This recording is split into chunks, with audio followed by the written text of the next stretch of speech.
Friday suspense.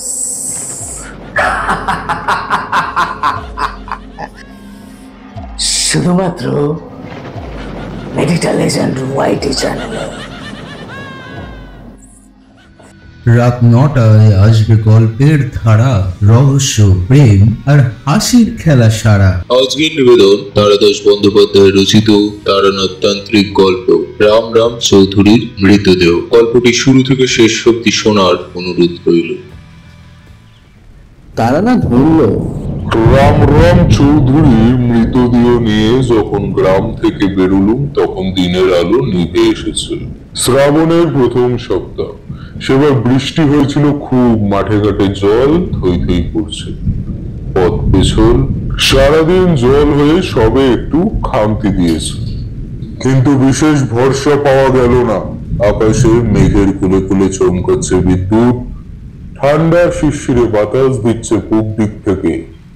গায়ের মাতব্বর যতীন ঘোষাল ডেকে বলল, তাড়াতাড়ি পা চালাও, আরে জল তো আবার এলো বলে নাকি?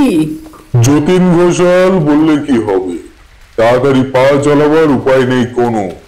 জলের উপর দিয়ে রাস্তা, তারপর কিছু দূর গিয়ে মাইলখানিক মাঠ ভাঙতে হবে। এঁটেল মাটি বৃষ্টিতে ভিজে বিউলির ডালের মতো হড়হড় হয়ে আছে, তাতে কাঁধের উপর আবার চৌধুরী মশাইয়ের দুধ ঘি খাওয়া শরীরের ভার। অনেক বয়সে মারা গেলে কি হয়, রাম রাম চৌধুরী বিশাল পুরুষ ছিলেন। যদি পা হড়কায় এবং স্বাগত চৌধুরী মশাই আমাদের কারুর উপরে পড়েন, তাহলে তাকেও এই যাত্রায় চৌধুরী মশাইয়ের সঙ্গী হতে হবে। আমরা দলে রয়েছি ১৫-১৬ জন মানুষ। খাটিয়ার সামনের দিকে ডাইনে বায়ে কাঁধ দিয়েছেন রাম রাম চৌধুরীর দুই ছেলে ঘনরাম আর কৃষ্ণরাম। তাদের দুজনেরই বয়স হয়েছে ৫০-এর উপর। কয়েক পা গিয়ে হাঁপিয়ে যাচ্ছেন। গায়ে ব্রাহ্মণ ছোকরারা এগিয়ে পালা করে তাদের রেহাই দিচ্ছে। চৌধুরীরা ঠিক জমিদার না হলেও আমাদের গ্রামের সবচেয়ে ধনী ভূস্বামী ছিলেন। ধনোপার্জনের ব্যাপারে রাম রাম চৌধুরী কোনো নীতির বালাই ছিল না। সুদের ব্যবসাতেও প্রচুর টাকা করেছিলেন। রাম রাম চৌধুরী মারা গেল, তার খাতকদের স্বস্তির নিঃশ্বাস ফেলবার কোনো কারণ ঘটল না। ঘনরাম এবং কৃষ্ণরাম বৈষয়িক ব্যাপারে উপযুক্ত ছেলে, পিতৃ ব্যবসায় সমান তেজে বজায় থাকবে। রাম রাম চৌধুরী হঠাৎ মারা গেল। ৭৪ বছর বয়স হয়েছিল বটে, কিন্তু দিব্যি স্বাস্থ্য। সপ্তাহে ২ দিন পাঠার মুড়ো খান, ১.৫ সের দুধ জুলি দিয়ে আধসের করে সকালের জল খাওয়া। একটা গোটা ইলিশ কিংবা ভরপেট খাওয়ার পর ২০টি বড় মাপের ল্যাংড়া আম তো কোনো ব্যাপারই ছিল না। জীবনে একটা চোয়ার ঢেকুরও তোলেননি। এইরকমই মানুষ রামরাম। ৩-৪ দিন আগে খেতে বসে কয়েক গ্রাস মুখে তুলে তারপর খাওয়া থামিয়ে কেমন ভাবে যেন ভাতের থালার দিকে তাকিয়ে রইলেন। বড় পুত্রবধূ কমলা, ঘনরামের স্ত্রী, পাশে বসে পাখা নেড়ে হাওয়া পড়ছিলেন। শ্বশুরের খাওয়া বন্ধ হয়ে গেল দেখে তিনি মনে মনে শঙ্কিত হলেন। ভোজন বিলাসী বদমেজাজি লোক, কি ত্রুটি হলো কে জানে। নিজের হাতে পাকা রুই মাছের কালিয়া, সর্ষে বেগুন, পোস্তের বড়া এইসবই করেছেন। রান্না খারাপ হলে সারাদিন এর জের চলবে। মৃদু গলায় কমলা জিজ্ঞেস করলেন, রান্না কি ভালো হয়নি? উত্তর না দিয়ে রাম রাম গ্লাসে জল দিয়ে পাতের উপর হাত ধুয়ে ফেলে শোবার ঘরের দিকে যেতে যেতে কমলাকে বললেন, ঘন আর কেষ্টকে আবার ধরে আসতে বল। এইসব ঘটনা আজই সকাল থেকে ঘনরাম আর কৃষ্ণরামের মুখে শুনেছি। ঘনরাম খিড়কির পুকুরে ছিপ ফেলে বসেছিলেন। কৃষ্ণরাম বৈঠকখানায় বসে সামনের মোকদ্দমার সাক্ষী তালিম দিচ্ছিলেন। বাপের তলব আদালতের সমনের চেয়ে অনেক ভয়ানক। দুই ছেলে ধর্মর করে উঠে ভেতর বাড়িতে হাজির হলেন। শোবার ঘরে রাতের আগে আসেন না রাম রাম। দুই ছেলে গিয়ে দেখলেন বাবা বিছানায় শুয়ে, ঘনরাম বললেন, কি হয়েছে বাবা? এখানে এসে বস দুজনে। কি হয়েছে? শরীর খারাপ লাগছে নাকি? একটু চুপ করে থেকে রামরাম বললেন, আমার যেখানে যা আছে তোরা সব বুঝে নে বাপ, আমার আর বেশি সময় বাকি নেই। অবাক হয়ে কৃষ্ণরাম বললেন, সে আবার কি? শরীর কি অসুখ বলে মনে হচ্ছে নাকি? তা বলো তো, কালীগতি কবিরাজকে একটা খবর দেই। থাম থাম, এই কবিরাজ ডাকবার ব্যাপার নয় রে। আমি টের পেয়েছি আমার ডাক এসেছে। দুপুরবেলা খেতে বসে আমার মুখে ভাত তেতো লাগলো। ভাত তেতো লাগলো? তাতে কি রান্না পড়ে গিয়েছিল? না না, এতে তো সেতে তো নয়, এ অন্যরকম তেতো ভাব। মানুষ মরবার আগে তার মুখে ধানের ভাত তেতো লাগে। তোরা সব বুঝে নে, নিজেদের মধ্যে একদম ঝগড়া করবি না। আমি চুল চেরা ভাগ করে দিয়ে গেলাম, উইল রেজিস্ট্রি সব করা আছে। ওই যে ওই দেয়াল আলমারিটা খুলে মোটা লম্বা খামটা নিয়ে আয় দেখি। মোটামুটি এই ঘটনা। ছেলেরা বিষয়টাকে আমল দেয়নি। 3 দিন পর আজ সকালে ঘুম যে কখন পরপারে রওনা হয়েছেন তারা কেউ ঠিক করে বুঝতে পারেননি। সত্যি বলতে কি, লোক দেখানোর শোক কিছুটা করতে হলেও রামের মৃত্যুতে কেউই খুব একটা ব্যথিত হয়নি। ছেলেরা 50 পার করে সম্পত্তির পুরো কৃতিত্ব হতে পারছিল না। পুরো বয়সে বাপের অধীনে থাকা বড় কষ্টের। পুত্রবধূরাও শ্বশুরের বিখ্যাত মেজাজ ও সময় অসময়ে নানা উদ্ভট ফরমায়েশের খাটা থেকে রেহাই পেয়ে হাঁপ ছেড়ে বাঁচলেন। রাত গেল, তখন খাওয়া দাওয়া শেষ করে যে যার ঘরে ঘুমিয়ে পড়েছে। রামরাম ইলির সাথে এসে বলল, কানাই জেলে কত বড় মাছ দিয়ে গিয়েছে। রাত্রি রান্না করে খেয়ে না ফেললে এই গরমে মাছ পচে যাবে। যাও, ওই উনুনে আঁচ দাও দেখি। ছোট বৌমা, মশলা বেটে ফেলো। মাছটা কিছুক্ষণ পরে থাক, একেবারে তাজা ইলিশ খেতে ভালো লাগে না, একটু সময় গেলে স্বাদ হয়। জ্বালা থেকে পাটনাই বালামসের চাল বের করে নাও। খোকাদের এখন দেখি কাজ নেই, রান্না হয়ে গেলে ওরা উঠে খাবে কোন। সময় যায়, উনুন ধরে গেল, মশলা বাটা হয়ে গিয়েছে। দুই বউ গালে হাত দিয়ে বসে মাছটার পেটে আঙুলের চাপ দিয়ে পরীক্ষা করছেন। দুই বউ আশায় আশায় তাকাচ্ছেন শ্বশুরের দিকে। রামরাম মাথা নেড়ে বললেন, আরো একটি বসবে। আবার পাইচারি, আবার অপেক্ষা। রাত 3টায় হয়তো হুকুম হলো রান্না শুরু করবার। কাজেই ঠিক সময় গেছেন রামরাম। আরো আগে গেলেও কেউ দুঃখ করতো না। দুপুরের মধ্যে দেহ নিয়ে বেরিয়ে পড়তে পারলে ভালো হতো, কিন্তু বেলা 9টা থেকে আকাশ ভেঙে বৃষ্টি হলো বিকেল অব্দি। একটু করে থামে, সবাই মিলে বেরোবার উদ্যোগ করি, আবার ঝুপঝুপ করে শুরু হয়। যতীন ঘোষাল বলল, আকাশের গতি একটু ভালো নয় চৌধুরী মশাই, আবার বৃষ্টি আরম্ভ হলে তো বিপদ। কি আর করা যাবে বলো, গিয়ে তো পৌঁছই। সেখানে তো কোনো ছাউনি টাউনি কিছুই নেই, জল এলে মাথা বাঁচানো যাবে তো? সে রয়েছে, কিন্তু সেটা বড় কথা নয়। আমরা 3 জন না বৃষ্টিতে ভিজলাম, কিন্তু জল হলে তো দাহ করা যাবে না। সারা রাত বসে থাকলে মৃতদেহ বাসি হয়ে যাবে। বিপদ হলো একটু পা চালিয়ে এগোন। গ্রামের ধার দিয়ে নদী, শ্মশান নদীর ধারে হলো গ্রামের কাছে নয়। নদীর উজানে মাইল বেড়ে গিয়ে তবে সেখানে পৌঁছাতে পৌঁছাতে সন্ধ্যা পেরিয়ে গেল। কেউ কোথাও নেই। কাছে দূরে অপার্থিব স্বরে শিয়াল লাগছে। মেঘ থমকে আছে সারাটা আকাশ ভরে। আমার তখন যদিও 17-18 বয়স, কিন্তু শ্মশানে সেই নিয়ে বোধহয় 15-20 বার যাতায়াত হয়ে গিয়েছে। বলতে কি, শ্মশান জায়গাটা আমার কোনোদিনই খুব একটা ভীতিকর বলে মনে হয়নি, বরং বেশ পবিত্র বলে মনে হতো। কিন্তু সেই দিন আমার কেমন যেন গায়ে কাটা দিতে লাগলো। আজ এখানে যেন খুব খারাপ কিছু একটা ঘটবে, একটা অমঙ্গলজনক কিছু দেখতে পাবো। শ্মশান মন্দিরের জন্য একটা চালঘর বাঁধা আছে, তার নিচেই মৃতদেহ নামানো হলো। ওসব দেশে দাহ করার কাঠ কিনতে পাওয়া যায় না। চৌধুরী বাড়ির 4 জন চাকর মাথায় করে কাঠ বোঝা করে আনছিল।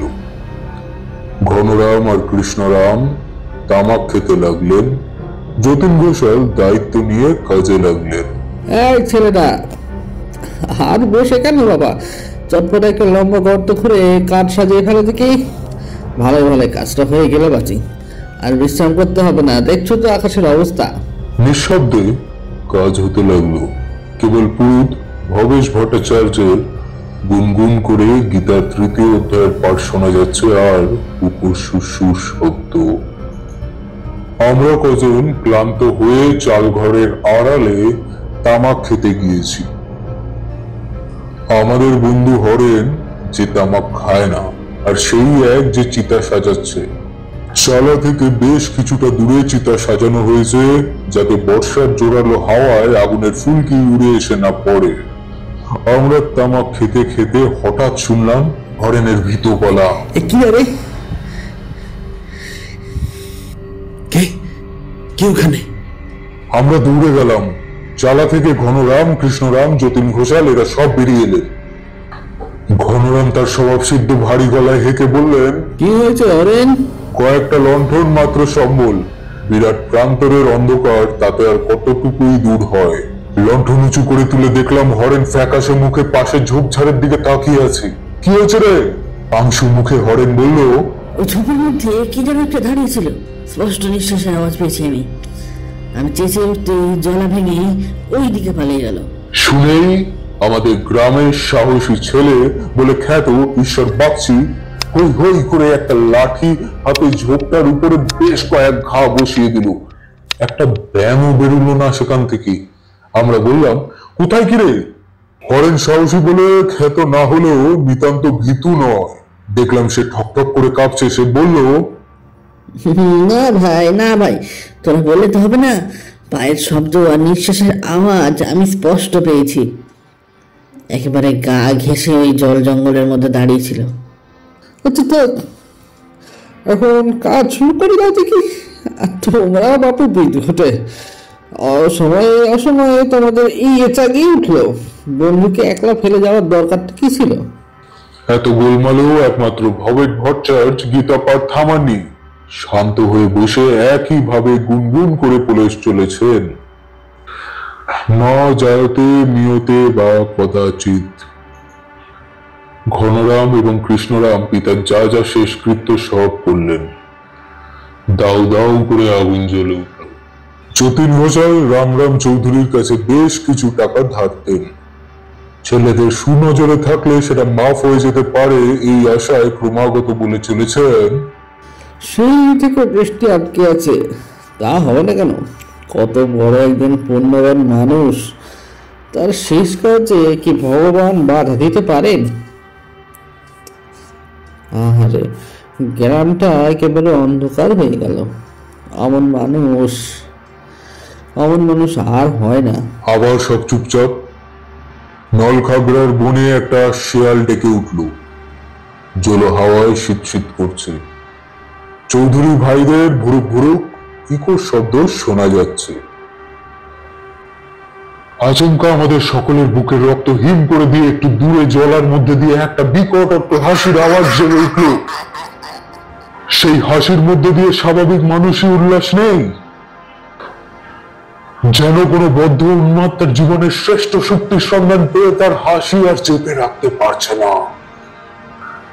নির্জন শ্মশানের শ্রাবণ রাত্রি এর একাকিত্বকে এই অপার্থিব হাসি যেন আরো প্রেতায়িত করে তুলল।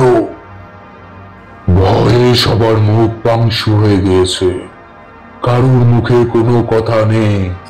চিতা থেকে কাঠের গাঁট ফাটার ফটফট আওয়াজ ভেসে আসছে।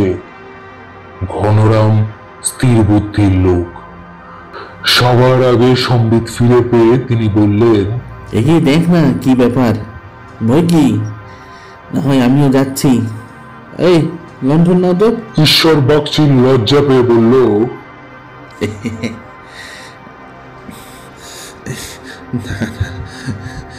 ভয়ের কি আছে? তবে রাত্রিরে অমন আওয়াজ শুনলে বুঝলেন কিনা? লণ্ঠন নিয়ে আমরা সবাই যেদিকে হাসির শব্দ এসেছিল সেই দিকে এগিয়ে গেলাম। কিছু পাওয়ার আশা নেই, কিন্তু জীবনে মাঝে মাঝে বেশ অভাবনীয় ঘটনা ঘটে থাকে। আমরা এগিয়ে গিয়ে কাছাকাছি ঝোপগুলোকে লাঠি দিয়ে সরিয়ে সরিয়ে দেখা শুরু করলাম। তখনই দলের বিনোদ বলে একটা ছেলে চেঁচিয়ে বলে উঠল, এ কি, তুমি কে? সবাই ছুটে গিয়ে দেখি সামনে হাঁটু সমান জলকাদায় ঝোপের মধ্যে এক পাগলাটে চেহারা লোক দাঁড়িয়ে এক দৃষ্টে জ্বলন্ত চিতার দিকে তাকিয়ে রয়েছে। তার চোখের মণিতে প্রতিফলিত হচ্ছে আগুনের শিখা। লোকটার রং কালো, গাল তুবড়ানো, গালে অনেক দিনের না কামানো খোঁচা খোঁচা দাড়ি, শীর্ণ দেহ।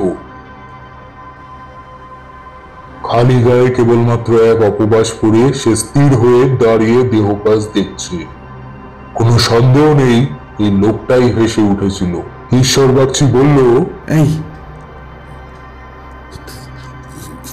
তুমি এখানে কি করছো? লোকটা কোনো জবাব দিল না। উধার থেকে কৃষ্ণরাম বললেন, জঙ্গলে দাঁড়িয়ে কি কথা হচ্ছে? কে ওটা? টেনে এদিকে বার করে আনো না। লোকটাকে হাত ধরে টেনে খোলা জায়গায় নিয়ে আসা হলো। সে কোনো কথা বলছে না। হরেন বলল, এই লোকটা তখন ঝোপের মধ্যে ছিল নিশ্চয়ই। বেটা মহাপাজি, অত করে ডাকাডাকি করা হলো, তা কোনো সারা শব্দ নেই। পাগল বোধ হয়, চোখের দৃষ্টি দেখছো না? লোকটা এতক্ষণ আগুনের দিকে তাকিয়েছিল। এইবার চোখ ফিরিয়ে প্রথমে ঘনরাম ও পরে কৃষ্ণরামের দিকে তাকালো। হঠাৎ ঘনরাম বললেন, আরে তুমি শ্রীপদ না? কৃষ্ণরামের ভুরু কুঁচকে গেল। সম্ভবত তিনি চিনতে পেরেছেন। শ্রীপদ ঘনরামের দিকে তাকিয়ে তর্জনী নির্দেশ করে বলল, শীতের আগুন থেকে ফুলকি উড়ে গিয়ে তোমাদের বাড়ির ছেড়ে পড়ে। আমি বলে দিলাম, বংশে বাতি দিতে কেউ থাকবে না। চিতার আলো ছড়িয়ে পড়বে তোমাদের বংশে। সেই জনহীন শ্মশানে জ্বলন্ত শবের সামনে দাঁড়িয়ে বলা শ্রীপদের কথাগুলো ভয়ানক গুরুত্ব নয়। তিনি বললেন, পাগল কোথাকার। এই যতীন, তোমরা এটাকে ভাগাতে পারছো না? যতীন ঘোষাল ইতস্তত করতে লাগলেন। কালো রোগা শ্রীপদ চকচক চোখ নিয়ে দাঁড়িয়ে আছে একটি দেহধারী প্রেতের মতো। কোমরে কেবল একটা ন্যাকড়া জড়ানো। তার গায়ে আগুনের আভা চমকে চমকে উঠছে, নিতান্ত অকিঞ্চন একটা উন্মাদ। কিন্তু যতীন ঘোষাল বোধহয় ভাবছিলেন যে গত বছর ওই মানুষটা গ্রামের সম্পন্ন চাষি গৃহস্থ ছিল। রামরাম চৌধুরীর সঙ্গে দেওয়ানি মামলা লড়তে গিয়ে জমি জমা টাকা পয়সা সব গিয়েছে। সর্বশান্ত হওয়ার পরও শ্রীপদের তেজ কমল না। শুধু ভিটেটুকু আর বিঘে 2 খাস জমি সম্বল করে লোকটা সমান দন্টে মাথা উঁচু করে বেড়াতে লাগলো। রামরাম চৌধুরীর এটা একেবারেই ভালো লাগলো না। যার পেছনে লাগা হয়েছে তাকে একেবারে মাটির সঙ্গে না মিশিয়ে দিতে পারলে আর সুখ কি? যেসব বিষয়ে হেরে গিয়েছে সে পায়ে ধরে না কাঁদলে আর জেতবার আরাম কোথায়?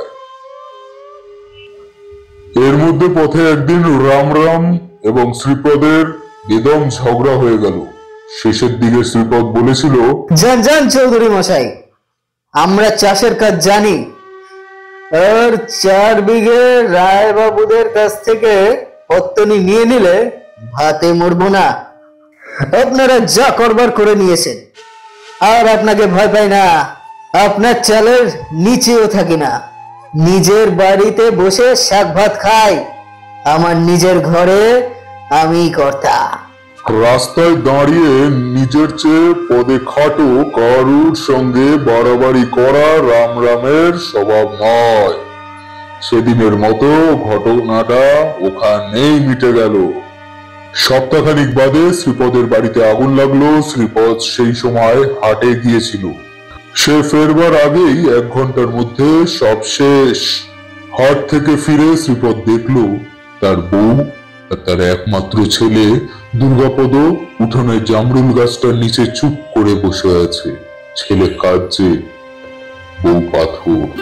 যেখানে তার বাড়ি ছিল সেখানে কেবলমাত্র কয়েকটা আধপোড়া খুঁটি দাঁড়িয়ে তখনও ধোয়াচ্ছে। শ্রীপদ বউয়ের কাছে দাঁড়িয়ে বলল, কিছু বেঁচেছে? না, কিছু বাঁচেনি। খাটের তলায় টিনের তোরঙ্গে সেই যে রেখেছিলাম। জানি না, বোধহয় গলে গিয়েছে। তারপর শ্রীপদের বউ কেমন যেন চমকে উঠে সম্বিত ফিরে পাওয়ার মতো করে চারিদিকে তাকালো, যেন এতক্ষণে টের পেল তার স্বামী এসে সামনে দাঁড়িয়েছে। বিশেষ একদিকে না তাকিয়ে তার বউ বিহল গলায় বলল, কি আগুন! হুস হুস করে জ্বলছে একেবারে, কি আগুন! শ্রীপদের বউ পাগল হয়ে গেল। টিনের তরঙ্গে তার স্বাদের কিছু সামান্য গয়না রাখা ছিল। তার মতো অবস্থার মানুষের এতেই যথেষ্ট শোক হতে পারে। তার উপর চোখের সামনে সে নিজেদের বসত বাড়ি পুরো পুড়ে যেতে দেখেছে। সে ধাক্কা সামলানো কঠিন। শ্রীপদ থাকলে তার কি হতো তা বলা যায় না। এর পরের কিছুদিন শ্রীপদের বউ একদম কথা না বলে চুপ করে বসে থাকতো। কখনো কখনো বলতো, বড় আগুন, হুস হুস করে জ্বলছে, দেখো হুস হুস করে জ্বলছে। তার বাপের বাড়ির লোকেরা তাকে আর তার ছেলেকে নিয়ে যায় চিকিৎসার জন্য। বাপের বাড়ি থেকে আর ভালো হয়ে ফেরেনি শ্রীপদের বউ। কিছুদিন পর খবর পাওয়া গেল সে স্নান করতে গিয়ে নদীতে ডুবে মরেছে। শ্রীবৎসর চিন্তার গল্পটা একেবারে অলিক নয়। মানুষের দুঃসময় পড়লে ভাগ্যদেবতা তাকে অবনতির শেষ ধাপ অব্দি না নিয়ে গিয়ে স্বস্তি পান না। বিপদ একবার ঘটতে শুরু হলে পরপর ঘটতে থাকে। বউ মারা যাবার মাস 2-এর মধ্যে শ্রীপদ খবর পেল কলেরার মড়কে পুরো মামা বাড়ির পরিবার সঙ্গে তার ছেলেও মারা গিয়েছে। যে শ্রীপদ কয়েক মাস আগে একজন হাসি খুশি ফুর্তিবাজ মানুষ ছিল, দিনে চাষ ও রাতে শখের যাত্রা দলে গান গাইত, যে লোকটার গোয়ালে গরু, খেতে ধান ও বাড়িতে নম্র বউ আর ফুলের মতো শিশু ছিল, সে মানুষটা ভাগ্যের আশ্চর্য বিপর্যয়ে একটা মরা গাছের মতো একেবারে শুকিয়ে গেল। তার বউ এবং ছেলের মারা যাওয়ার ব্যাপারে অবশ্যই রামরাম চৌধুরীর কোনো হাত ছিল না, থাকলেও পরোক্ষ। কিন্তু মনে মনে শ্রীপদ ঠিক করলো রামরাম চৌধুরী সমস্ত কিছুর জন্য প্রত্যক্ষভাবে দায়ী। শ্রীপদ আর উঠলো না, মাঠেও গেল না, কেমন খেপা মতো হয়ে গেল। সারাদিন নদীর ধারে বসে বিড়বিড় করে কি বলে। ওর বাড়ির খেতে চায়। পাড়া গায়ে তখন ভাত জিনিসটার অভাব ছিল না। শ্রীপদকে সবাই ভালোবেসে খেতে দিত। ক্রমে তার জমি হাতছাড়া হয়ে গেল, হাল গরু অন্য লোকে নিয়ে গেল। এখন শ্রীপদ গ্রামের চিহ্নিত পাগল। সবাই দয়া করে খেতে দেয়, কিন্তু সময় যাওয়ার সঙ্গে সঙ্গে তার সম্বন্ধে গ্রামের লোকের বোধ বেদনাও কমে গিয়েছে। এটাই নিয়ম, মানুষ এরকমই। ভোলেনি শ্রীপদ, আজকের ব্যাপারে সেটা বোঝা গেল। তার অব্যবস্থিত মনের অসংলগ্নতার মধ্যে কোথাও এই হাহাকারের সুরটুকু অনবরত বেজে চলেছে। হঠাৎ ঘনরামের উত্তরাধিকারের সূত্র পাওয়ার রক্ত গরম হয়ে উঠল। ভারী গলায় তিনি হেঁকে বললেন, সঙ্গের মতো দাঁড়িয়ে আছো কেন যতীন? আমার পিতার পারত্রিক ক্রিয়া সম্পন্ন হচ্ছে আর এই পাগলটা যা তা কথা বলছে। ছেলেদের বলো না ধাক্কা দিয়ে সরিয়ে দিতে। যতীন ঘনরামের বিরূপতা কোনো কারণেই অর্জন করতে চান না। তাছাড়া তিনি বোধহয় ভাবলেন এই লোকটা এখন পাগল। এককালে আলাপ ছিল বটে, কিন্তু এখন আর ওর কোনো জ্ঞানগম্য নেই। এখন ওকে ধাক্কা দিলে চক্ষু লজ্জায় বাঁধে না। যতীন ঘোষাল মুখে এই হাট হাট গোছের একটা শব্দ করে শ্রীপদের দিকে তেড়ে গেলেন। সঙ্গে সঙ্গেই শ্রীপদ খবরদার বলে হুঙ্কার দিয়ে উঠল। হঠাৎই ধপ করে লাফিয়ে উঠল আগুনের শিখা। যতীন ঘোষাল হতমত খেয়ে থেমে গেলেন। শ্রীপদ ক্ষিপ্ত গলায় বলল, ওরে বড় লোকের পাচাটা কুত্তা, আমাকে আর তোরা কেউ ধরতে পারবি না। তারপর ঘনরামের দিকে তাকিয়ে বলল, বাপ মরেছে তাই কি? এই তো সবে শুরু, তোর বংশ লোপ পাবে। যতীন ঘোষাল সাহস সংগ্রহ করে আবার এগোনোর আগেই শ্রীপদ ঘুরে দাঁড়িয়ে সোজা নদীর দিকে দৌড়ে গেল। পাড়ের কাছে এক মুহূর্ত থমকে দাঁড়িয়ে লাফিয়ে পড়ল জলে। বর্ষার খরস্রোতা নদী কোথায় ভেসে গেল কে জানে। এত তাড়াতাড়ি ঘটে গেল ব্যাপারটা যে বেশ কিছুক্ষণ কেটে যাওয়ার আগে কেউ বুঝতে পারলো না কি হয়েছে। ঈশ্বর বাচ্চি বলল, আরে আরে শ্রীপদ তো সাঁতার জানতো না, মরে যাবে যে। কেউই অবশ্যই এগোলো না শ্রীপদের কি হলো দেখতে।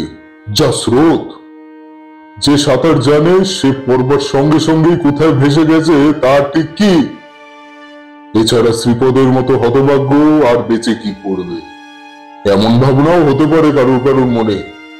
ঘনরাম কেবল একবার বললেন, ন্যাকামো, সাঁতার জানে নিশ্চয়, নইলে আর ঝাঁপ দিতে সাহস পেত না। আর কোনো বিভ্রাটের সৃষ্টি না হয়েই কাজ মিটে গেল। বৃষ্টি পড়ি পড়ি করেও আটকে রইল। নদী থেকে মাটির কলসি করে জল এনে আমরা চিতার আলো ভালো করে নিভিয়ে দিলাম। ভবেশ ভট্টাচার্য জল ঢালার সঙ্গে সঙ্গে বলতে লাগলেন, ঠান্ডা হন চৌধুরী মশাই, ঠান্ডা হন। পেছন ফিরে মাটির কলসিতে শাবলের বাড়ি মেরে ভেঙে দিলেন ঘনরাম। এবার ফেরা। কলসি ভাঙার পর আর পেছনে তাকাতে নেই। গ্রামের দিকে হাঁটতে শুরু করার সময় আকাশ ভেঙে বৃষ্টি নামলো। গ্রামের লোক আমরা কেউই ভিজতে ভয় পাই না। ঘনরাম আর কৃষ্ণরামের জন্য দুটো ছাতা এসেছিল। ভবেশ পুরুত তার তলায় ঢুকে গেলেন। আমরা ভিজতে ভিজতে চললাম। এবার আর লণ্ঠন জ্বলছে না জলের জন্য। মাঝে মাঝে বিদ্যুতের চমকে পথ দেখে নিচ্ছি।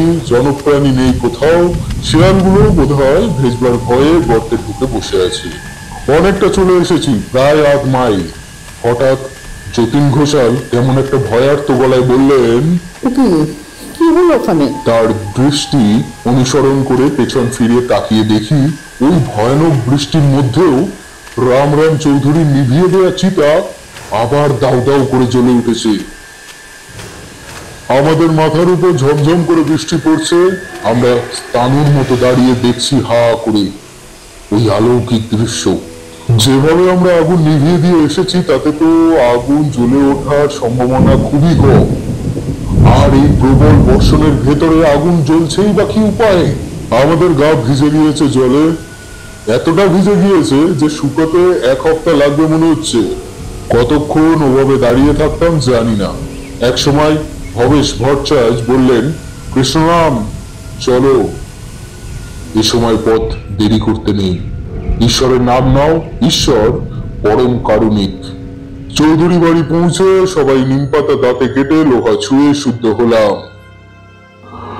এত রাতে এই বৃষ্টিতে আর কেউ বাড়ি গেল না। চৌধুরীদের বৈঠকখানায় বসে নানা গল্প হতে লাগলো।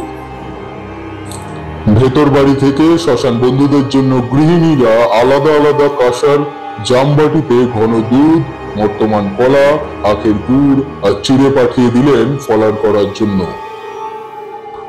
ঘনরাম কিছু পরে বৈঠকখানায় এসে বসলেন, তার মুখ গম্ভীর। যতীন ঘোষাল কয়েকবার সময়োচিত কি সব কথা বলতে গিয়ে তেমন সাড়া না পেয়ে দমে গিয়েছিলেন। ঘনরাম কেবল মাঝে মাঝে বলছেন, বাবা চিতা ফের জ্বলে উঠল কেন পণ্ডিত মশাই, কিছু বলতে পারেন? ভবেশ ভট্টাচার্য উত্তর দিচ্ছেন, ঈশ্বরকে ডাকো, কোনো প্রশ্ন করো না, তাকে বিশ্বাস করো। কিছুদিন কেটে গেল। 2 ভাই বিষয় সম্পত্তির কাজ নিজের হাতে নিয়েছেন। দুজনের মধ্যে খুব ভাব, সম্পত্তি ভাগ করার প্রশ্নই ওঠেনি। তাছাড়া ঘনরাম অপুত্র, তার মৃত্যুর পর স্বাভাবিকভাবেই তার অংশ কৃষ্ণনামের উপরেই বর্তাবে। কৃষ্ণনামের একটি মাত্র ছেলে শিবরাম, সে বর্তমানে কলকাতায় থেকে কলেজে পড়ে। পিতার মৃত্যুর দিনের ঘটনা আস্তে আস্তে সবাই ভুলে যাচ্ছে। এই কাহিনীর কিছু কিছু ঘটনা পরে আমি লোকের মুখে শুনেছি, কারণ চৌধুরী বাড়ির ভেতরে কি ঘটেছে তা বাইরে থেকে আমার জানা সম্ভব নয়। তবে একটা কথা ভুলে যাওয়ার আগেই এখানে বলে রাখি, রামের মৃত্যুর দুদিন পরে গ্রাম থেকে 5 মাইল দূরে নদীর উজানে হরিপুরের পাকে শ্রীপদের মৃতদেহ ভেসে উঠেছিল। একদিন সন্ধ্যাবেলায় তখন কাছারির আমলাদের ছুটি হয়ে গিয়েছে। ঘনরাম নিচে রয়েছেন, কাগজপত্র গুছিয়ে রেখে এক্ষুনি উপরে আসবেন। কৃষ্ণরাম দোতলার বারান্দার কুশাসন পেতে দাহিকের উদ্যোগ করেছেন। হঠাৎ নিচ থেকে দাদার ক্রুদ্ধ গলা শুনতে পেলেন। ঘনরাম যেন রেগে গিয়ে কাকে বলছে, না না চল। তখনও আহ্নিক শুরু করেননি, একটু অবাক হয়ে পায়ে পায়ে নিচে নেমে এলেন কৃষ্ণরাম। দেখলেন একতলা টানা বারান্দার একটা মোটা থামের পাশে অন্ধকারের মধ্যে ঘনরাম দাঁড়িয়ে আছেন। তার মুখ পাংশু, আশেপাশে আর কেউ নেই। বিকেল 5টা 5:30টায় কাছারি শেষ হওয়ার পর এই সময় চাকর বাকরদের একটু ছুটি থাকে। তারা বাগানের শেষে নিজেদের ঘরে বসে হয়তো তামাক খাচ্ছে। তাহলে কাকে বকছিলেন ঘনরাম? কি হয়েছে দাদা? ঘনরাম প্রশ্নের কোনো উত্তর দিলেন না। কৃষ্ণরাম বললেন, চল ওপরে যাব, ওপরে চল। দাদার হাত ধরে উপরে আনবার সময় কৃষ্ণরাম লক্ষ্য করলেন দাদার শরীর কেঁপে কেঁপে উঠছে। ঘরে এনে দাদাকে বসিয়ে কৃষ্ণরাম বললেন, কি ব্যাপার, চেঁচালে কেন? নিতান্ত সংকটেও ঘনরাম নিজের দুর্বলতা প্রকাশ করতে লজ্জা পেতেন। একটু ইতস্তত বোধ করে বললেন, শ্রীপদকে দেখলাম। শ্রীপদ? সে কি কথা? কোথায়? কাছারি শেষ করে ওপরে আসছি, একতলার বারান্দায় উঠতেই একটা থামের পেছন থেকে বেরিয়ে এলো। সেই চেহারা বুঝলি, সেদিন যেমন দেখেছিলাম। কিন্তু তা কি করে হবে দাদা? আমাদের সামনেই তো তোর দেহ ভেসে উঠেছিল, সে খবর তো জানো। তুমি আলো আধারিতে ভুল দেখেছ না, আমি ঠিকই দেখেছি। শ্রীপদ আমার সঙ্গে কথা বললো। কি কথা? সেদিনের মতো আঙুল তুলে আমাকে ইশারা করলো, বলল, চৌধুরী মশাই মনে আছে তো? কৃষ্ণরামের গা ছমছম করে উঠল। ঘনরাম বললেন, কৃষ্ণ, তুই কলকাতা থেকে শিবুকে আনিয়ে নে, কিছুদিন বাড়িতে রাখ। লোকের আশীর্বাদ ফলে না, কিন্তু অভিশাপ ঠিক হয়ে যায়। বাড়ির ছেলে বাড়িতে এসে থাকো। বাবার জরুরি তার পেয়ে শিবরাম বাড়ি এলো। সে আধুনিক ছেলে, এইসব কুসংস্কারে তার বিশ্বাস নেই। তবু বাবা জ্যাঠার সঙ্গে তর্ক করে মাসখানি দেশের বাড়িতে রয়ে গেল। আঘাতটা এলো অন্য দিক দিয়ে। শিবরাম বাড়ি আসার 7-8 দিন পর চৌধুরী বাড়িতে আগুন লাগলো। মূল বাড়ি পাকা, আগুনের আছে কিছু ক্ষতি হলেও বড় রকমের কিছু বিপর্যয় কিছুই হলো না। কিন্তু উঠোনের কিছু 10-12টা ধানের গোলা পুড়ে একদম ছাই হয়ে গেল। সব মিলিয়ে প্রায় 400 মণ ধান। তারা গায়ে দমকল থাকে না। আগুন দেখে আমরা দৌড়ে গেলাম, সমস্ত গ্রাম ভেঙে পড়ল। পেছনের দিঘি থেকে বালতি বালতি জল নিয়ে ছুড়ে দেওয়া হতে লাগলো অগ্নিকুণ্ডের ভেতর দিয়ে। কিন্তু আগুন ততক্ষণে বেশ ভালো রকম ধরে উঠেছে। 2-1 বালতি জলে কিছু হওয়ার নয়। লম্বা লাইন করে দাঁড়িয়ে আমরা জলের বালতি হাতে হাতে আগুনের কাছে পৌঁছে দিয়েছিলাম। আমার পাশে ছিল হরে। সে বলল, একটা ব্যাপার কিন্তু অদ্ভুত, বুঝলি? কি? সবগুলো গোলায় একসঙ্গে আগুন ধরলো কিভাবে? একেবারে গায়ে গায়ে তো দাঁড়িয়ে নেই। আশ্চর্য! এ যেন মনে হচ্ছে কেউ পুরো হাতে সবগুলোতে আগুন দিয়ে বেরিয়েছে। হ্যাঁ রে তারানাথ, চাকরগুলো ভেতর থেকে কেউ করেনি তো? যা, তা কেন করবে? কোনো কারণে হয়তো মালিকের উপর রাগ আছে। না রে, এরা সবাই পুরনো আর বিশ্বাসী লোক। দেখছিস না, মালিকের এত বড় ক্ষতি হয়ে গেল বলে সবাই সার দিয়ে বসে বসে কাঁদছে। এরা কেউ নয়। তাহলে? জানি না। ধন্য ঘনরামের স্থৈর্য। চুপ করে দাঁড়িয়ে দাঁড়িয়ে তিনি আগুনের বিধ্বংসী কাণ্ড দেখলেন। তার মুখ দেখে এমনকি যতীন ঘোষালও কোনো সংবেদনার কথা বলতে সাহস করল না। আগুন যখন প্রায় নিভে এসেছে, ঘনরাম ভৃত্যদের মধ্যে কাউকে হাঁক দিয়ে বললেন, কে আছিস? বাইরে থেকে গোটা কত সুপুরি নিয়ে আয় তো। যতীন ঘোষাল ভয়ে ভয়ে বললেন, সুপুরি কি হবে চৌধুরী মশাই? ঘনরাম উত্তর দিলেন না। কে একজন কাগজের ঠোঙায় সুপুরি নিয়ে এলো। ঠোঙা হাতে নিয়ে ঘনরাম ঘুরে ঘুরে প্রত্যেক নিভে আসা অগ্নিকুণ্ডে দুই একখানা করে সুপুরি ছুড়ে দিতে লাগলেন। কৃষ্ণরাম এগিয়ে এসে ভীত গলায় বললেন, এসব কি হচ্ছে দাদা? ঘনরাম ভাইয়ের দিকে তাকিয়ে শুকনো হাসি হেসে বললেন, এমনকে দিচ্ছি, সবই তো খেলো, এবার একটু মুখ শুদ্ধি করো। কৃষ্ণরাম হাত ধরে দাদাকে ভেতরে নিয়ে গেলেন। এরপর ঘনরাম জেদ ধরলেন শিবরামের বিয়ে দেবেন। দাদার জেদ দেখে বিপন্ন হয়ে কৃষ্ণরাম বললেন, কিন্তু দাদা শিবু তো এখনো পড়ছে, এ সময় বিয়ে দিলে ওদের পড়াশোনা হবে না।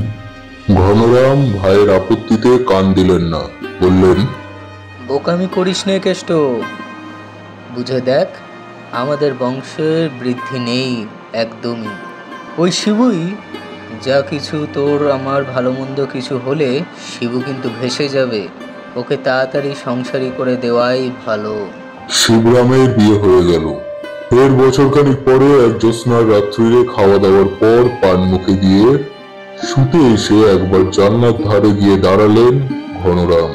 পিক ফেলবার জন্য জানলা দিয়ে ঝুঁকে পড়ে ঘনরাম দেখলেন বাগানের নতুন লাগানো কলমের আম গাছটার নিচে চাঁদের আলোয় ক্ষুব্ধিত দৃষ্টি দিয়ে শ্রীপদ দাঁড়িয়ে আছেন। তার দিকে তর্জনী নির্দেশ করে শ্রীপদ বলল, মনে আছে তো? তার ডাকে কমলা ছুটে এলেন। কি হয়েছে গো? দেখো দেখি বাগানে আম গাছের তলায় ও কে দাঁড়িয়ে। কমলা তাড়াতাড়ি জানলার কাছে গেলেন। কই কই কই কেউ নেই তো। ঘনরাম বিহুল গলায় বললেন, এই তাহলে কোথায় গেল? কে দাঁড়িয়ে ছিল এখানে? ভীত কমলা স্বামীকে জোর করে বিছানায় শুয়ে দিয়ে পায়ে হাত বুলিয়ে দিতে লাগলেন। সেদিন ছিল শুক্লা ত্রয়োদশী। কৃষ্ণপক্ষের ত্রয়োদশীতে ঘনরাম মারা গেলেন। মাত্র 53 বছর বয়স হয়েছিল তার। কৃষ্ণরাম ভয় পেলেন কিনা জানি না, কিন্তু কেমন যেন উদাস মতো হয়ে গেলেন। সময় গড়িয়ে যেতে লাগলো। বছর 2 পরে একটি ছেলে হলো শিবরামের। এই সময়টায় আমি গ্রামে ছিলাম না, সাধু সন্ন্যাসীর সঙ্গ করে বেড়াচ্ছিলাম শ্মশানে শ্মশানে। এই সময় বীরভূমের এক শ্মশানে মাতু পাগলির সঙ্গে আমার পরিচয় হয়। সে গল্প তো তোমরা জানো। ঘনরাম মারা যাওয়ার পর বছর 10 আর কোনো ঘটনা ঘটলো না চৌধুরী বাড়িতে। বাড়ির এবং গ্রামের লোকেরাও আগের সমস্ত ঘটনাকে নেহাত সমাপতন বলে মেনে নিল। কৃষ্ণরামের বয়স এখন 60। একদিন দুপুরে বসে তিনি কিসব কাগজপত্র দেখছেন। বেলা 2:30-3টে। রাড়া করছে চৈত্র মাসের দুপুর। তার 8 বছরের নাতি বলরাম এসে বললে, দাদা মশাই, একটা লোক আপনাকে খুঁজছিল। কে রে? কোথায়? বাইরে, আপনার নাম করে বলছিল। কৃষ্ণরাম একটু বিস্মিত হয়ে বললেন, যা তো এখানে নিয়ে আয়। তোর মামার বাড়ির কেউ না তো? না, তাদেরকে সবাইকে আমি চিনি। এই লোকটা ভিখিরি মতন, নোংরাপনা। বিক্রি এসে আমার নাম ধরে খোঁজ করছিল? হ্যাঁ, কালো মতো লোকটা, খালি গা, চোখ দুটো দেখলেই ভয় করে দাদামশাই। আমাকে দেখে একটা আঙুল তুলে লোকটা বলল, কৃষ্ণরামকে কে বলো, তার মনে আছে তো? ও হ্যাঁ, লোকটা নিজের নাম বললো শ্রীপদ। শ্রীপদকে মনে আছে কিনা জিজ্ঞেস করতে হলো। কে লোকটা দাদু? বিবর্ণ মুখে কাজ ফেলে নাতিকে কোলে করে উঠে গেলেন ভেতর বাড়িতে কৃষ্ণরাম। 1 মাসের মধ্যে সন্ন্যাস রোগে কৃষ্ণরাম গত হলেন। দেশের জমি জমা, ভাগ চাষিদের বিয়ে, ছেলে বউ আর তার মাকে নিয়ে শিবরাম কলকাতায় চলে গেল। সেখানে সে বড় চাকরি করে। আধুনিক ছেলে, চাষবাস বা বিষয়কর্মে তার তেমন উৎসাহ নেই। কমলাও সঙ্গে গেলেন। হ্যাঁ, এই কাহিনী বলতে আমার ভালো লাগছে না। রামের মৃত্যুর পর সবটাই মরে যাওয়ার, পুড়ে পুড়ে যাওয়ার ইতিহাস। যতই দোষ থাক, কিছু মানুষ খুবই কষ্ট পাচ্ছে, এ দেখতে বা ভাবতে ভালো লাগে না। তবু শুরু যখন করেছি শেষ অব্দি বলি। কৃষ্ণরাম সাধনোচিত ধামে প্রস্থান করার পর বছর 10 সব শান্ত। গল্প বলার সময় 10 বছর কথাটা এক নিঃশ্বাসে বলে গেলেও 10 বছর কাটতে ঠিক 10 বছরই লাগে। এই দীর্ঘ সময় পারিবারিক অভিশাপের স্মৃতিটা আবছা হয়ে এলো। মানুষ দুঃখের স্মৃতি ভোলাবারই চেষ্টা করে, বা একটা অবচেতন প্রচেষ্টা সবসময় থাকে। তার সঙ্গে কালের ব্যবধানে মিলে চৌধুরী পরিবার থেকে কালো ছায়াটা একেবারেই মুছে গেল। এখন বলরামের বয়স 16, শিবরামের বয়স 40। কলকাতায় যে বাড়িটা ভাড়া নিয়ে শিবরাম ছিল তার 3 দিকে ঘর, মাঝখানে উঠান, উঠানে চৌবাচ্চা। স্নান করা, বাসন মাজা বা কাপড় কাচা ইত্যাদি উঠানেই সারা হয়। উঠান থেকে রোয়াকে উঠবার সিঁড়িতে বড় উঁচু উঁচু ধাপ। কমলা আর কৃষ্ণরামের স্ত্রী নিরুপমার বয়স অনেক হলো। কত উঁচু ধাপ ভেঙে বারান্দায় উঠতে কষ্ট হয়। শিবরাম জনা 3 মিস্ত্রি ডাকিয়ে পুরনো সিঁড়ি দুদিক দিয়ে নতুন করে কয়েকটা ধাপ গাঁথবার ব্যবস্থা করলো। সেদিন তার অফিসের জরুরি কাজ আছে, না গেলেই নয়। অফিস থেকে সন্ধ্যাবেলা ফিরে এসে শিবরাম দেখলো গাঁথনির কাজ শেষ হয়ে গিয়েছে। বলরাম বলল, তোমার আজ ফিরতে দেরি হলো বাবা? হ্যাঁ, কাজের চাপ ছিল। মিস্ত্রিটা কোথায় গেল? কাজ শেষ করে জল খাবার খেতে গেছে। আমি বলে দিয়েছি তুমি এলে আসতে। বেশ করেছিস। তুই উপরে একটু রন্ধন নিয়ে দেখি, আয় দেখি। মুখটা একেবারেই ধুইনি। বলরাম উপরে যেতেই মিস্ত্রিদের একজন এসে উঠোনে দাঁড়ালো। শিবরাম বারান্দা থেকে বলল, কত মজুরি দেবো হে? একটা দর ঠিক করে দাও। খালি গা লোকটা কোমরের কাছে যেমন তেমন করে একটা কাপড় জড়ানো জল জলে 2 চোখ তুলে বলল, আমাকে মনে আছে তো, মনে করিয়ে দিতে এলাম। শিবরামের ভয়ার্ত চিৎকারে বলরাম দৌড়ে নেমে এলো লন্ঠন হাতে। কি হয়েছে বাবা, কি হয়েছে? শিবরাম ফ্যাল ফ্যাল করে চারিদিকে তাকিয়ে বলল, একেবারে চোখের সামনে উঠে গেল লোকটা। এ কি? কে উঠে গেল? কে এসেছিল? কমলা আর নিরুপমা পেছন পেছন নেমে এসেছিলেন। তারা এই পরিবারের এই লক্ষণ বহুদিন ধরে দেখেছেন। নিরুপমা কেঁদে উঠে শিবরামকে জড়িয়ে ধরলেন। কমলা দুর্গানাম জপ করে সারা গায়ে হাত বুলিয়ে দিতে লাগলেন। সবাই ধরে বিহুল শিবরামকে দোতলায় নিয়ে গেলেন। খানিক পরে মিস্ত্রিরা এলে বলরাম নিচে এসে জিজ্ঞাসা করলো, তোমাদের মধ্যে কেউ কি একটু আগে এসেছিল? তারা অবাক হয়ে বলল, না তো, আমরা তো এই চা বিস্কুট খেয়ে এলাম। কেন বাবু? না, কিছু না। ভয়ে ভয়ে কিছুদিন যাওয়ার পর বোঝা গেল শিবরামের প্রাণের আশঙ্কা বোধহয় নেই। তার থেকেও বড় ক্ষতি এবার হয়ে গিয়েছে। শিবরাম আজকাল চুপচাপ বসে থাকে, অফিস যেতে চায় না। মাঝে মাঝে কেবল বলে ওঠে, তাহলে আর বাকি রইল কি? জলজ্যান্ত মানুষ যদি উবে যেতে পারে তাহলে আর কি বাকি রইল? অদ্ভুত এক বাতি গড়ে উঠল তার, সবকিছু ঢাকা দেবার বাতি। টাকা পয়সা, জুতো, খাবার দাবার সব ঢাকা দিয়ে বেড়ায় সারাদিন। বলরাম গিয়ে বাবার হাত ধরে, ওদিকে চলো তো, কি হচ্ছে কি? শিবরাম ব্যস্ত হয়ে বলে, আরে দাঁড়া দাঁড়া, এইটুকু ঢেকে দিয়ে যাই। আজকাল সবকিছু কর্পূরের মতো উবে যাচ্ছে। মাঝরাতে স্ত্রীর গায়ে লেপ নামিয়ে চাপা দেবার চেষ্টা করে। স্ত্রী ভয় পেয়ে বলে, আরে করছোটা কি?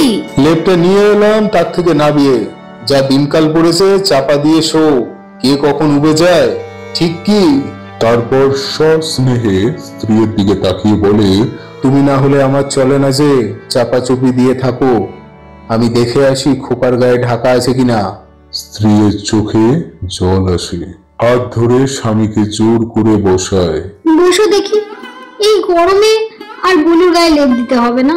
গরমটাই কি, ছেলে যদি উবে যায়। বাতিক বাড়তে লাগলো। প্রথমে তবু কথা বলতো শিবরাম, তারপর ক্রমে কথাবার্তা অসংলগ্ন হয়ে উঠল। একদিন একেবারেই বন্ধ হয়ে গেল। রয়ে গেল শুধু সবকিছু ঢাকা দিয়ে বেড়াবার বাতিক। দেহ ফেলে রেখে শিবরামের চেতনা পূর্বপুরুষের কৃত অপরাধের প্রায়শ্চিত্ত করতে কোথায় গেল কে জানে। এই অবস্থায় আর কলকাতায় থাকা চলে না। শিবরাম আর উপার্জন করে না। কলকাতায় খরচ চালাবে কে?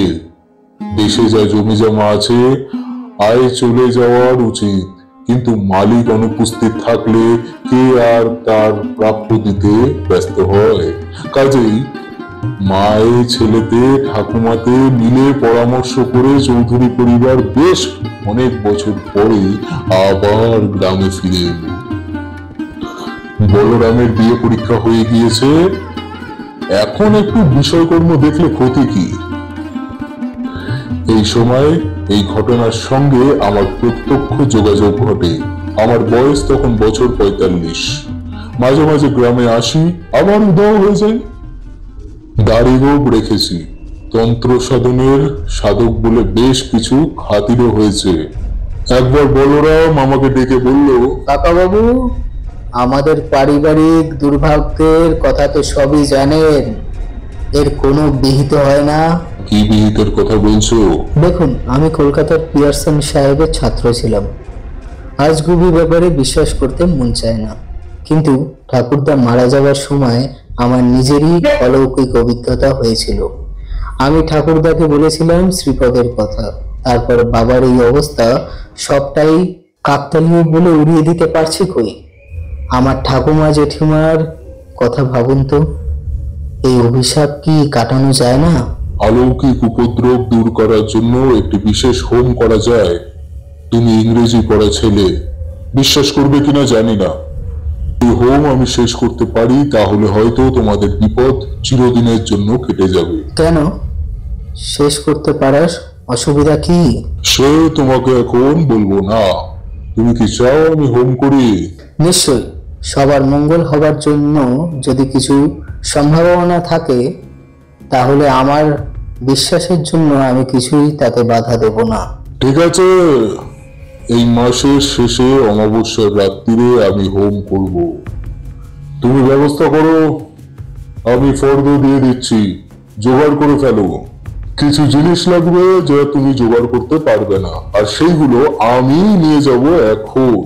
রাত 10টায় পুজোয় বসবো, 12টা থেকে হোম শুরু হবে, কিন্তু আমার একজন সঙ্গী চাই। যে কাকে চাই বলুন? এই তোমাদের কুলপুরোহিত ছিলেন ভবেশ ভট্টাচার্য, তার ছেলে নরেশ তো পুজো আচ্ছা করে, তাকে বলে রাখো। বেশ, তাই হবে। নির্দিষ্ট দিনে চৌধুরী বাড়ি পৌঁছে দেখি আয়োজন সব সম্পূর্ণ। বাড়ির সামনে বিরাট উঠোনে শামিয়ানা টানিয়ে তার নিচে হোমের জায়গা করা হয়েছে। প্রশাসন, শ্রমিক ও অন্য জিনিস রাখা হয়েছে। তার একদিকে বিষণ্ণ মুখে নরেশ ভট্টাচার্য বসে। আমি গিয়ে নরকপাল, হাড়ের মালা আর ফুলশুদ্ধ কুচো গাছের ডাল নামিয়ে রাখছি দেখে সে কাতর গলায় বলল, চকর্তি মশাই, আমি কি পারবো? আমি তো মানে আপনাদের মতে হোম বলে তো কিছু জানি না। বললাম ও বলরামকে, তবুও আমাকে জোর করে নিয়ে এলো। কিছু ভয় নেই ভট্টাচার্য মশাই, আপনাকে কিছু করতে হবে না, কেবল মাঝে মাঝে এটা ওটা একটু হাতে এগিয়ে দেবেন। বড় হোম পুজো একাতে করা যায় না। বলরামকে ডেকে বললাম, হোম আরম্ভ করার পর বাড়িতে নানা রকম উপদ্রব আর উৎপাত হতে পারে, ভয় পেও না। স্থির হয়ে এক জায়গায় বসো, ঈশ্বরের নাম করবে। বিরুদ্ধ শক্তি চেষ্টা করবে যাতে আমি হোম শেষ না করতে পারি। পুজো শুরু করে দেহবন্ধন করে সবে আসন শুদ্ধি করেছি, বাড়ির ছাদে দরাম করে বিকট এক আওয়াজ হলো। বলরাম দৌড়ে দেখতে গেল কি ব্যাপার, ফিরে এসে বলল, কি আশ্চর্য, একটা থান ইট এসে পড়েছে কোথা থেকে? বাড়ির ছাদে ছুঁড়ে থান ইট পাঠানো কি সোজা কথা? আমি ততক্ষণে ঘর স্থাপন করে মঙ্গল ভৈরবের ধ্যান শুরু করেছি।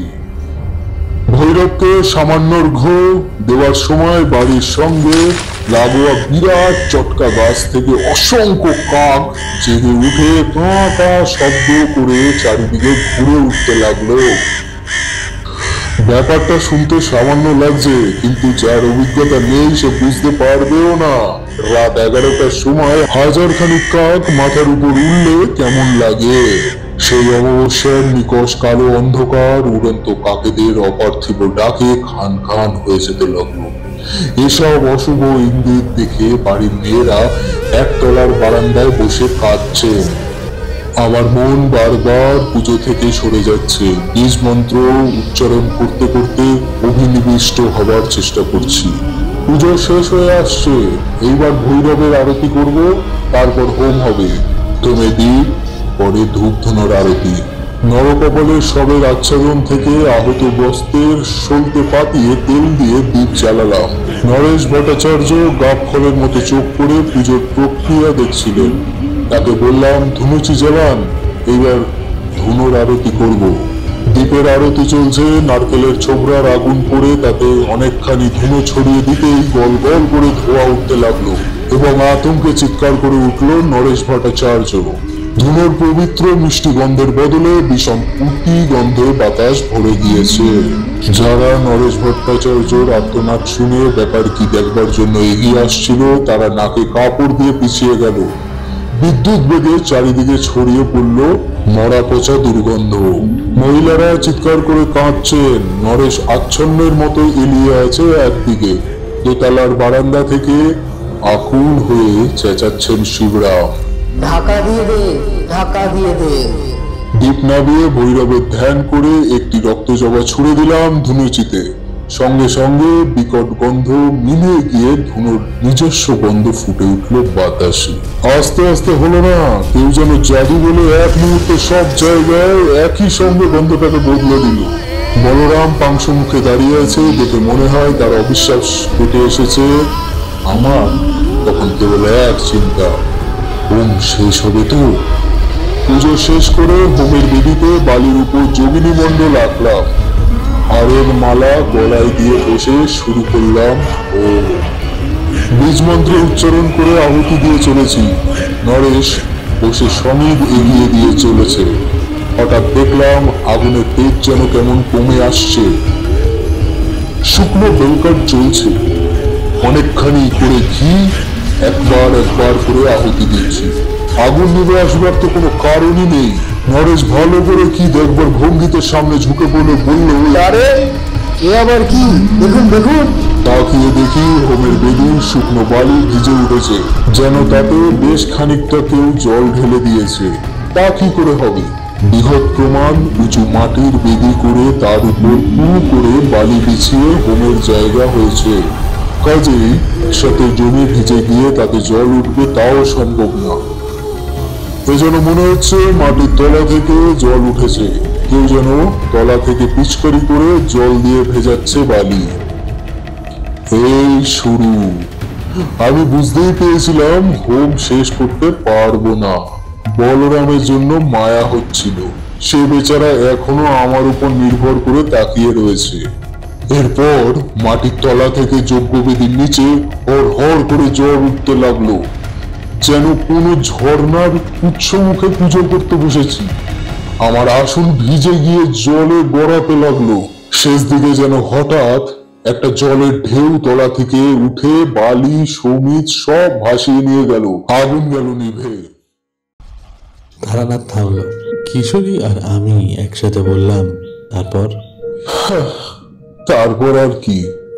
আমার জয়ের গল্প তো অনেক শুনেছ, এটা আমার ব্যর্থতার গল্প। আমি জিজ্ঞেস করলাম, চৌধুরী পরিবারের কি হলো? এখন সত্যি তাদের বংশে বাতি দিতে কেউ নেই। আমরা দুজন চুপ মেনে রইলাম। তারানাথ বলল, কি শেষটা পছন্দ হলো না? কেমন হবে তো? চিত্তা তো পীড়িতজনেরই হলো। চৌধুরী পরিবার বেঁচে গেলে সেটা কি ঈশ্বরের ন্যায় বিচার হতো? পৃথিবীর আদালতে এই মানুষগুলো বিচার পায় না। বড় আদালতে যে এখনো সুবিচার হয় তা তো প্রমাণিত হলো। একটু থেমে বলল, অবশ্য অনেকগুলো মানুষ যারা শ্রীপদের ভাগ্য বিপর্যয়ের ব্যাপারে সরাসরি জড়িত ছিল না, তারাও কষ্ট পেল। তা সে কি আর করা যাবে? এইসব নিয়তির অখণ্ড বিধান। আমরা উঠে আসছি এমন সময় তারানাথ বলল, হিন্দু বিধবা সহজে পরিত্রাণ পায় না। কমলা আর নিরুপমা অতি বৃদ্ধ হয়ে গেছে, কিন্তু এখনো বেঁচে আছেন।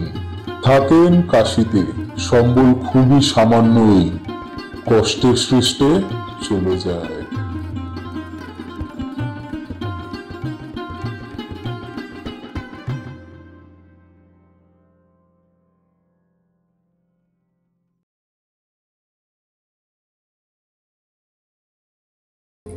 Friday suspense.